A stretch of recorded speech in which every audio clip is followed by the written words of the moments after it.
3, 4, dan 5. Minim sekali melihat tempus delicti yang menunjukkan tanggal kejadian peristiwa yang saat ini kita persidangkan.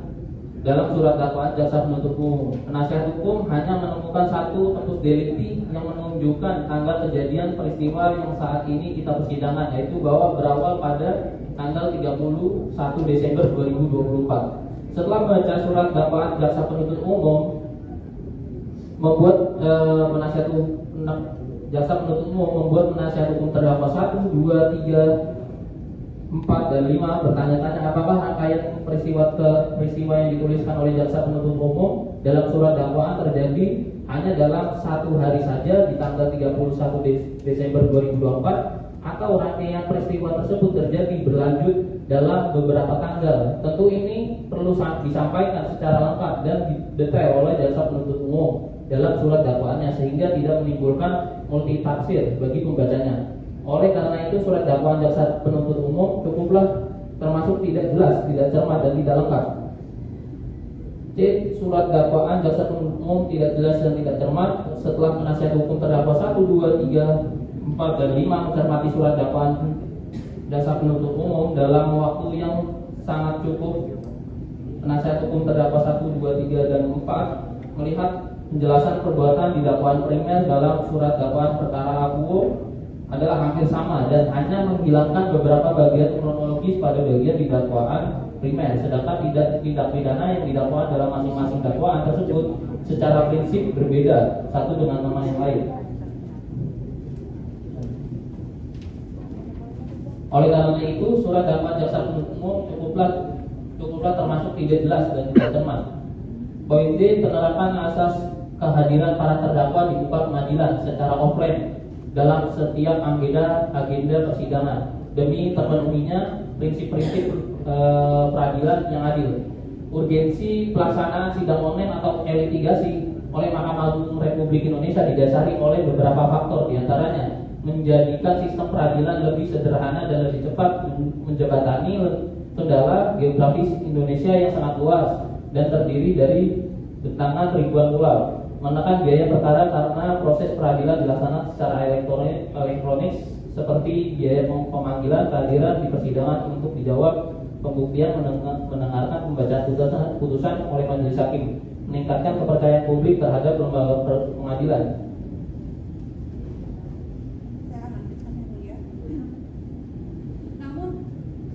Namun perkenankanlah kami selaku penasihat hukum terdakwa 1, terdakwa 2, terdakwa 3, terdakwa 4, terdakwa 5 menanggapi serta memohon kepada majelis hakim yang memeriksa dan mengadili perkara akuo agar pemeriksaan pada persidangan selanjutnya dilaksanakan secara offline atau tatap muka dengan para terdakwa di ruang sidang ini bersama-sama dengan pertimbangan 1. Keputusan Presiden Republik Indonesia nomor 17 tahun 2023 tentang penetapan berakhirnya status pandemi coronavirus 2019 COVID-19 di Indonesia. 2. Terpenuhinya hak para terdakwa dengan kehadirannya secara fisik di persidangan. 3. Terpenuhinya hak para terdakwa dalam memperoleh bantuan hukum yang efektif. 4. Terpenuhinya hak para terdakwa untuk keterangannya didengarkan. 5. Terciptanya keadilan melalui proses peradilan yang adil.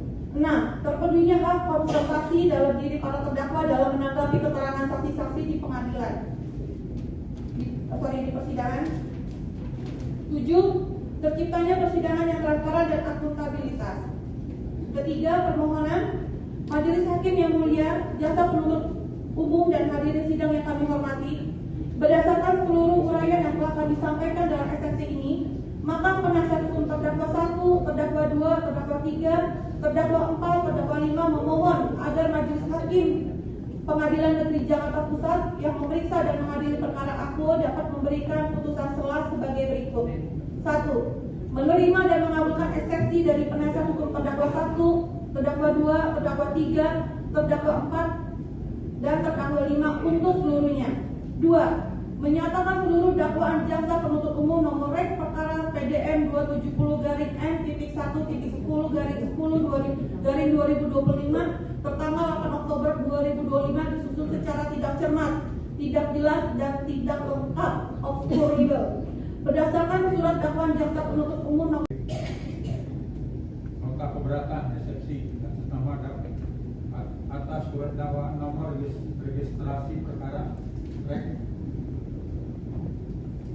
per nomor PDF 270-M.10-10-205 tanggal 8 Oktober 2025 atas nama Muhammad Ahmad Akbar diajukan oleh penasihat hukum terdakwa Law Office John Matias Badan Hukum Associate di Pengadilan Negeri Jakarta Pusat pada hari Kamis tanggal 13 November 2005. Jika kita bacakan semua yang dia ikuti.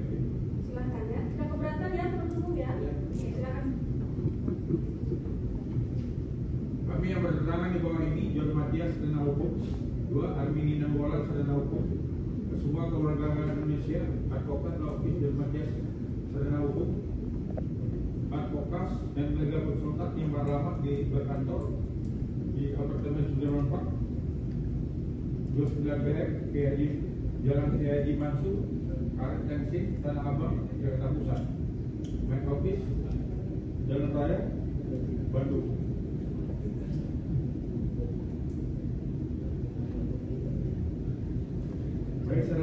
Baik secara sendiri maupun bersama-sama berdasarkan kewenangan surat khusus nomor 002 GMAS SK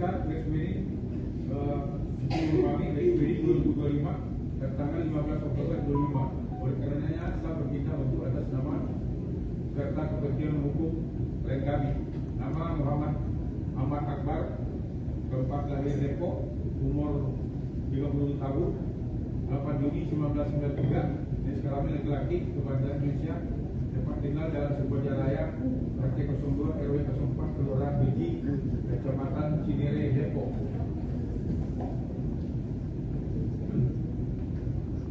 Majelis Hakim yang terhormat, penasihat hukum yang kami hormati, hadirin persidangan yang kami hormati. Satu, pendahuluan. Pertama kami dari tim penasihat hukum terdakwa 6 atas nama Muhammad Akbar menyampaikan ucapan terima kasih yang setinggi-tingginya kepada Yang Mulia yang memeriksa dan mengadili perkara pidana ini. Kami tim penasihat hukum merasa bahwa Hakim Yang Mulia telah bertindak adil dan bijaksana terhadap semua pihak dalam persidangan ini. Hakim Yang Mulia telah memberikan kesempatan kepada tim penasihat hukum untuk mengajukan eksepsi nota keberatan terhadap dakwaan jaksa penuntut umum. Bahwa pengajuan eksepsi merupakan hak terdakwa sebagaimana tertentu dalam pasal 156A KUHP. Dalam hal terdakwa atau penasihat hukum mengajukan keberatan bahwa pengadilan tidak berwenang mengadili perkaranya atau dakwaan tidak dapat diterima atau surat dakwaan harus dibatalkan, maka setelah diberi kesempatan kepada penuntut umum untuk menyatakan pendapatnya, hakim mempertimbangkan keberatan tersebut untuk selanjutnya mengambil keputusan. Selain itu, pengajuan eksepsi ini bukan semata-mata mencari kesalahan dari dakwaan, melainkan guna mencari keadilan demi tegaknya hukum sebagaimana adibiu fiat justisia roh kulum yang berarti meskipun bagi tegak runtuh, keadilan harus tetap ditegakkan. Bahwa pelaksanaan kewajiban penyidik menjatuhkan pasal 56 dan pasal 114 KUHP tersebut harus dilihat dalam konteks: 1. Upaya negara memberikan perlindungan bagi tersangka terhadap kewenangan aparat penegak hukum. 2. Menjamin bahwa tersangka mendapatkan proses hukum yang adil, due process of law, dan proses peradilan dengan berdasarkan azas praduga tak bersalah.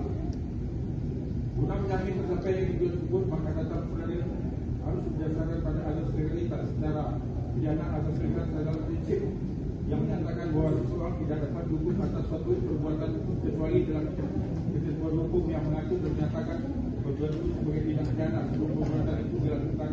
Dengan kata lain, dulu krimen guna tidak lebih, tidak ada kejahatan, tidak ada hukuman tanpa dasar hukum yang jelas. Berdasarkan pasal 622 ayat 1 W KUHP nasional pada pokoknya menyatakan pada saat KUHP nasional mulai berlaku yaitu tanggal 2 Januari 2006, ketentuan tindak pidana narkotika dalam pasal 11 sampai yang pasal 126 Undang-Undang Republik Indonesia nomor 25 tahun 2009 tentang narkotika sebagaimana telah diubah dengan Undang-Undang Republik Indonesia nomor 6 tahun 2002 tentang penetapan peraturan pemerintah pengaju program nomor 2 tahun 2002 tentang cipta kerja selanjutnya disebut narkotika dicabut dan dinyatakan tidak berlaku.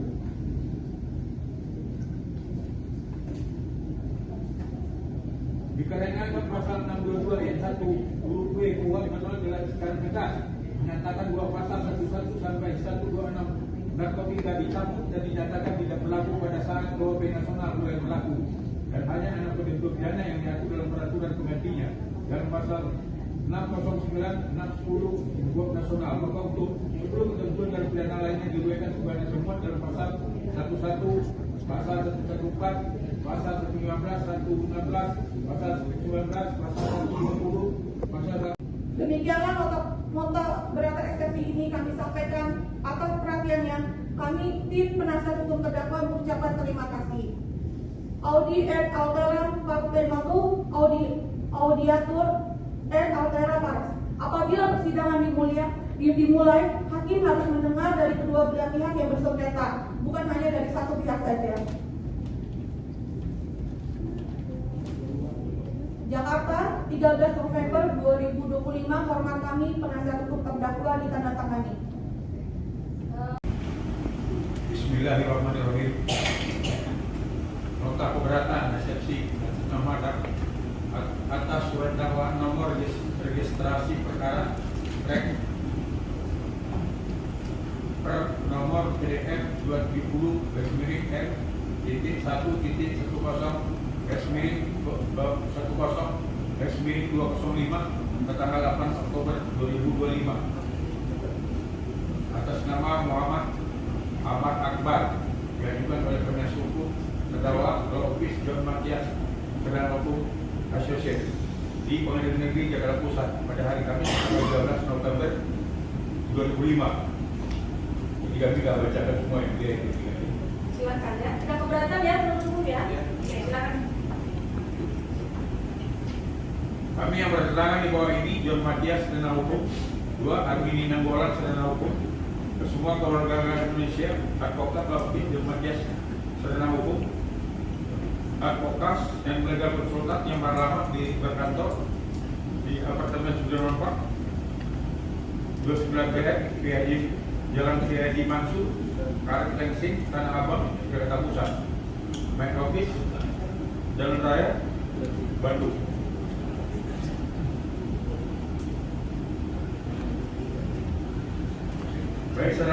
Baik secara sendiri maupun bersama-sama berdasarkan kuatan soal khusus nomor 002 garis miring DMASS garis miring SK garis miring 10 kami garis miring 2025 tertanggal 15 Oktober 2005. Oleh karenanya saya bertindak untuk atas nama serta kepentingan hukum lain kami. Nama Muhammad Ahmad Akbar, tempat lahir Depok, umur 30 tahun, 8 Juni 1993, jenis kelamin laki-laki, kebangsaan Indonesia, tempat tinggal dalam sebuah raya, RT 02 RW 04 Kelurahan Biji, Kecamatan Cinere, Depok.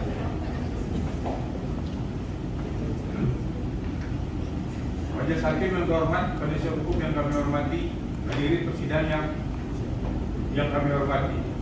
Satu, pendahuluan. Pertama kami dari tim penasihat hukum terdakwa 6 atas nama Muhammad Akbar menyampaikan ucapan terima kasih yang setinggi-tingginya kepada Yang Mulia yang memeriksa dan mengadili perkara pidana ini. Kami tim penasihat hukum merasa bahwa Hakim Yang Mulia telah bertindak adil dan bijaksana terhadap semua pihak dalam persidangan ini. Hakim Yang Mulia telah memberikan kesempatan kepada tim penasihat hukum untuk mengajukan eksepsi nota keberatan terhadap dakwaan jaksa penuntut umum, bahwa pengajuan eksepsi merupakan hak terdakwa sebagaimana tercantum dalam pasal 156A KUHP. Dalam hal terdakwa atau penasihat hukum mengajukan keberatan bahwa pengadilan tidak berwenang mengadili perkaranya atau dakwaan tidak dapat diterima atau surat dakwaan harus dibatalkan, maka setelah diberi kesempatan kepada penuntut umum untuk menyatakan pendapatnya, hakim mempertimbangkan keberatan tersebut untuk selanjutnya mengambil keputusan. Selain itu, pengajuan eksepsi bukan semata-mata mencari kesalahan dari dakwaan, melainkan guna mencari keadilan demi tegaknya hukum sebagaimana adibium fiat justisia pro culum yang berarti meskipun ini akan runtuh, keadilan harus tetap ditegakkan. bahwa pelaksanaan kewajiban penyidik yang diatur pasal 56 1 dan pasal 114 KUHP tersebut harus dilihat dalam konteks: 1. Upaya negara memberikan perlindungan bagi tersangka terhadap kewenangan aparat penegak hukum. 2. Menjamin bahwa tersangka mendapat proses hukum yang adil, due process of law, dan proses peradilan pidana kesalahan berdasarkan azas praduga tak bersalah. Guna menjamin tersangka yang tujuan tersebut, maka datang peradilan harus berdasarkan pada azas legalitas. Secara pidana, azas legalitas adalah prinsip yang menyatakan bahwa seseorang tidak dapat dihukum atas suatu perbuatan kecuali dalam ketentuan hukum yang mengatur dan menyatakan perbuatan itu sebagai tindak pidana sebelum perbuatan itu dilakukan. Dengan kata lain, dulu krimen mula guna lagi. Tidak ada kejahatan, tidak ada hukuman tanpa dasar hukum yang jelas. Berdasarkan pasal 622 ayat 1 huruf W KUHP nasional pada pokoknya menyatakan pada saat KUHP nasional mulai berlaku yaitu tanggal 27 Januari 2006, ketentuan tindak pidana narkotika dalam pasal 11 sampai yang pasal 126 Undang-Undang Republik Indonesia nomor 35 tahun 2009 tentang narkotika sebagaimana telah diubah dengan Undang-Undang Republik Indonesia nomor 6 tahun 2002 tentang penetapan peraturan pemerintah penunjuk Undang nomor 2 tahun 2002 tentang Cipta Kerja selanjutnya disebut Undang-Undang Narkotika dicabut dan dinyatakan tidak berlaku.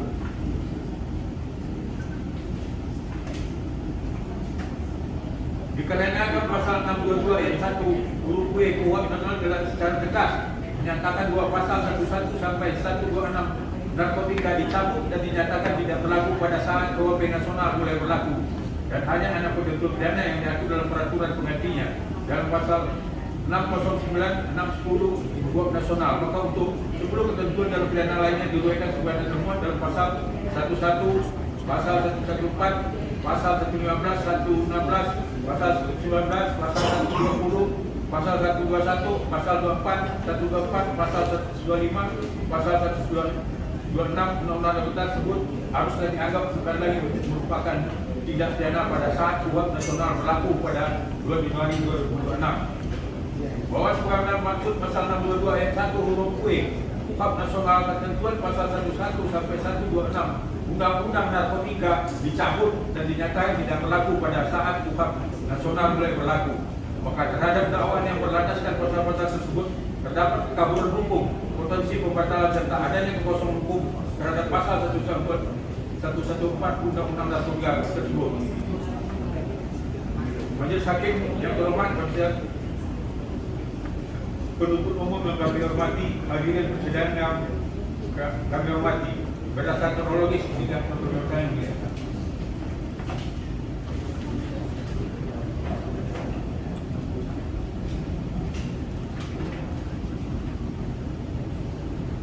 Secara offline dalam setiap agenda persidangan demi terpenuhinya prinsip-prinsip peradilan yang adil. 6. Memerintahkan jaksa penuntut umum untuk melakukan rehabilitasi dan memulihkan nama baik dan kedudukan hukum para terdakwa sesuai dengan harkat dan martabat para terdakwa. 7. Membebankan biaya perkara ini kepada negara. Atau apabila yang mulia majelis hakim berpendapat lain, kami mohon putusan yang seadil-adilnya. Demikianlah nota keberatan eksepsi ini kami sampaikan. Atas perhatiannya, kami tim penasihat hukum terdakwa mengucapkan terima kasih. Audi et altera parte motu, audiatur et altera pars. Apabila persidangan dimulai, hakim harus mendengar dari kedua belah pihak yang bersengketa, bukan hanya dari satu pihak saja. Jakarta, 13 November 2025. Hormat kami, penasihat hukum terdakwa ditandatangani. Untuk penasihat hukum terdakwa 6 ya, ini saya lihat di eksepsi saya nomor 7 ini dilingkari dan nggak ada handphone kan? Atau memang masih ada handphone? Oh iya. Saya lihat ini asli. Asli, catnya asli. Ini ada di laptop dan ada dilingkari. Oh iya. Silakan kalau mau dibacakan ya.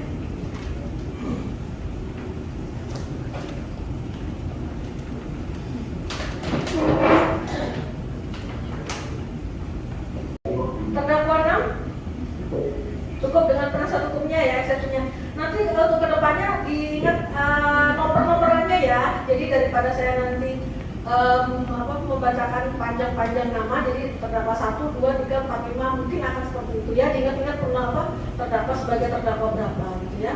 Sudah siap? Siap. Kita mulai dari 6 ya. Satu kali. Ya, silakan ini terdakwa 1 sampai dengan 5 mau masing-masing atau sekaligus 1 sampai dengan 5? Sekaligus. Boleh silakan dulu biar kami bisa ikut menyimak.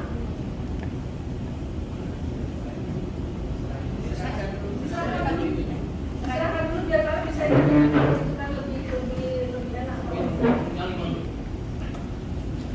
Baik, tapi Boleh lah silakan terdakwa 6 boleh juga. Mas, ke sana. Yang sana.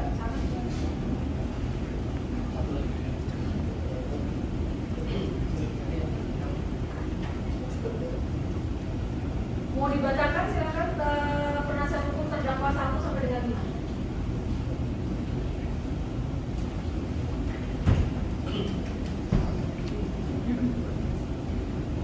Izin untuk membacakan nota keberatan eksepsi dari terduga 1 atas nama Asep bin Sarikin. Yang mana sehat ya? Ya oke, bisa ya mengikuti persidangan. Ardian Prasetyo bin Ari Ardi, Andi Mualim alias Koh Andi. Ada yang mulia. Ya, sehat saudara? Alhamdulillah. Oke. Terdakwa Ade Chandra Maulana bin Musalih bisa mengikuti persidangan ya? Terdakwa Muhammad Rifaldi. Oke. Terdakwa Muhammad Ammar Akbar. Sehat ya? Jadi semua terdakwa sehat, bisa ya mengikuti persidangan ya? Sebagaimana penundaan sidang sebelumnya. Duduknya udah urutan belum? Enggak ada. Oke. Udah ya, siap ya. Sebelum sidang dimulai sama dengan sidang yang lalu dan seterusnya, kami menginformasikan bahwa baik majelis hakim maupun panitera pengganti tidak menerima apapun yang berhubungan dengan perkara. Ya, baik dalam sidang ini maupun dalam sidang-sidang yang lain. Dan apabila ada pihak-pihak yang mengatasnamakan majelis hakim, panitera pengganti, silahkan untuk dilaporkan ke KPK, Badan Pengawasan, Ketua Pengadilan Tinggi Jakarta atau Ketua Pengadilan Negeri Jakarta Pusat. Seperti itu ya. Mohon untuk diperhatikan untuk semua pihak ya. Jangan ada yang percaya kalau ada yang mengatasnamakan majelis hakim meminta sesuatu sehubungan dengan perkara ini atau perkara-perkara kami yang lain. Ya. Kita mulai sidang perkara pidana nomor 632 atas nama terdakwa Asep bin Sarikin dan kawan-kawan dinyatakan buka dan terbuka umum.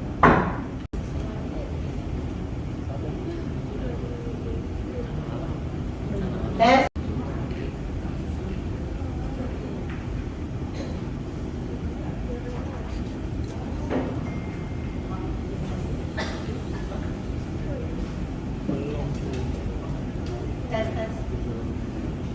Cek. Lapas.